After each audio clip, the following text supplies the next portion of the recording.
சட்டமன்றத்தில் அறிவித்தது போல விவசாயிகளின் கூட்டுறவு கடன்களை தள்ளுபடி செய்ய கோரி காரைக்காலில் காங்கிரஸ் கட்சியினர் கண்டன ஆர்ப்பாட்டம் நடத்தினர். புதுச்சேரி ஆளும் என்ஆர் காங்கிரஸ் பாரதிய ஜனதா கூட்டணி அரசு ஆட்சி அமைத்தபோது சட்டமன்றத்தில் கடந்த 2021ஆம் ஆண்டு மார்ச் மாதம் 27ஆம் தேதியன்று முதல் சட்டப்பேரவை கூட்டத்தொடரில் புதுச்சேரி முதலமைச்சர் ரங்கசாமி விவசாய கூட்டுறவு கடன்கள் முழுவதுமாக தள்ளுபடி செய்யப்படும் என அறிவித்தார்.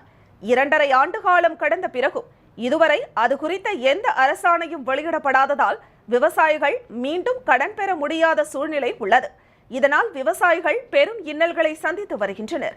இதனை கண்டித்து மாநிலம் முழுவதும் உள்ள விவசாயிகள் பல்வேறு போராட்டங்களை நடத்தி அரசுக்கு அழுத்தம் கொடுத்த நிலையிலும் இதுவரை எந்த நடவடிக்கையும் எடுக்கப்படாததை கண்டித்தும் சட்டமன்றத்தில் அறிவித்தது போல விவசாயிகளுக்கான கூட்டுறவு கடனை ரத்து செய்ய நடவடிக்கை எடுக்க கோரியும் அகில இந்திய காங்கிரஸ் கட்சி சார்பில் கண்டன ஆர்ப்பாட்டம் நடைபெற்றது.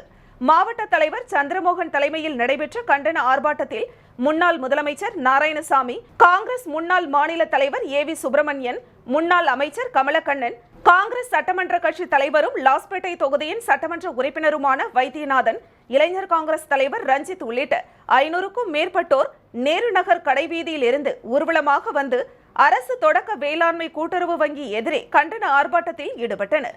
அப்போது கூட்டுறவு கடனை தள்ளுபடி செய்யாத புதுச்சேரி அரசை கண்டித்து கண்டன முழக்கங்களை எழுப்பினர். மிக குறுகிய நேரத்தில் இந்த விவசாயிகள் ஆர்ப்பாட்டத்தை சிறப்பான முறையில் ஏற்பாடு செய்திருக்கிறார்.